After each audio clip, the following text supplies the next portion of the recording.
Hello, Phoenix Song here, and excited and terrified to do my first tutorial on Octatrack. So I put it up to a poll on YouTube, what I should do next, and it was a tie for Syntac and Octatrack. So did one more on Syntac to finish up the series there, and now doing my first tutorial on Octatrack. Fair warning, don't consider myself an expert here, but I found a cool technique that I wanted to share with all of you. Please like and subscribe to this channel because I've got lots of good content coming all the time for you. Lots on Elektron, got the Mini Freak coming up, and some more on MC707. Thanks.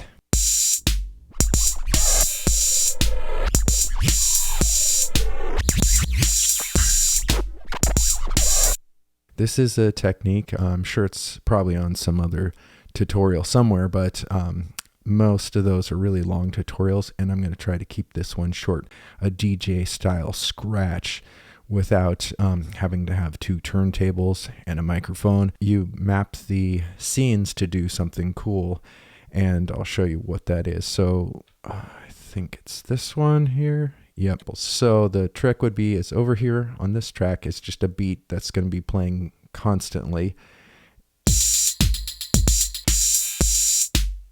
And then on track 2 here is another track, very similar.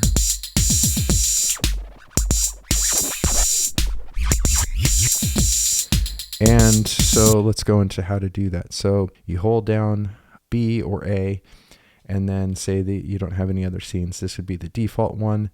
Now, the track I want to do this on is this one. So you see the rate goes to -64.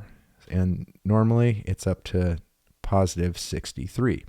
So what does that do?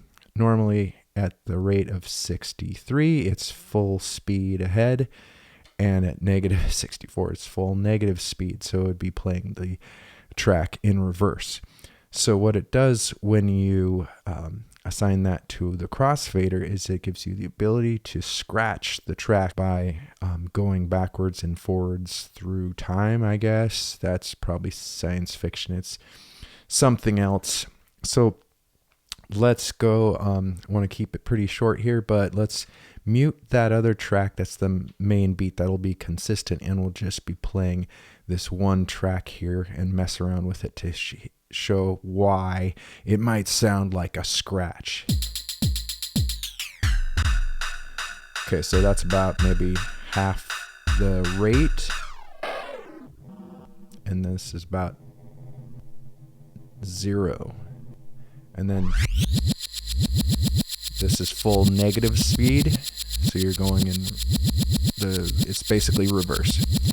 So being able to go from forward to reverse, there's a lot of little tidbits along the way, little bits of artifacts that, you know, it's this, here it's the hits of the drum, and so when you mess with those, you're going through lots of parts of the sample really fast, and so that comes across as scratching. A real needle on a real piece of vinyl might have extra artifacts of the scratch because it's maybe tearing through the material just a little bit as it goes. I'm not really sure. I'm not a DJ scientist, so I don't know anything like that yet. But if we play around with this a little bit and get it to this point right in the middle, if we wait around for an event to happen, like one of the hits, and then we move the needle, crossfader, that's where you can get that effect. And if you think about it, a DJ that would be scratching, it's moving the disc forward and backwards.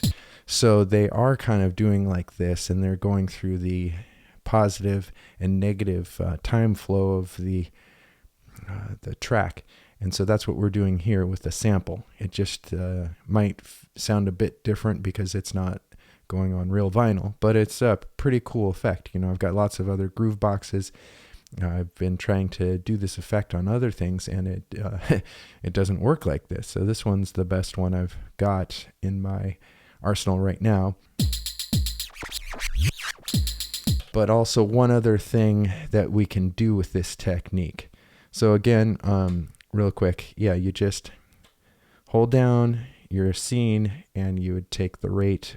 It would probably be like this by default, and you'd take it all the way back there. That's all you have to do. Not too much to this one. Let's go to another track here that's totally different, and I'll show you another cool use for this. So this is a song I put together and I recorded real guitar right into the Octatrack. There was a effects pedal to give it the tone, but man, it was just right into this, and so I really like that workflow.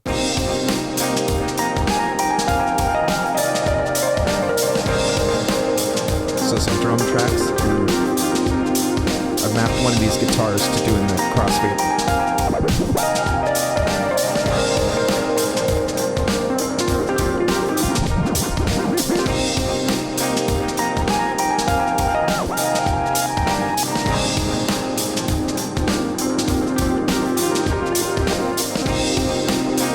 Love that.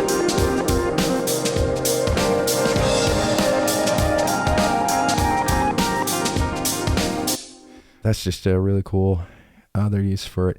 So please like and subscribe. This will just be a quick tutorial for Octatrack. Hope to get into it more later when I learn a few more cool tricks on it and share that with you.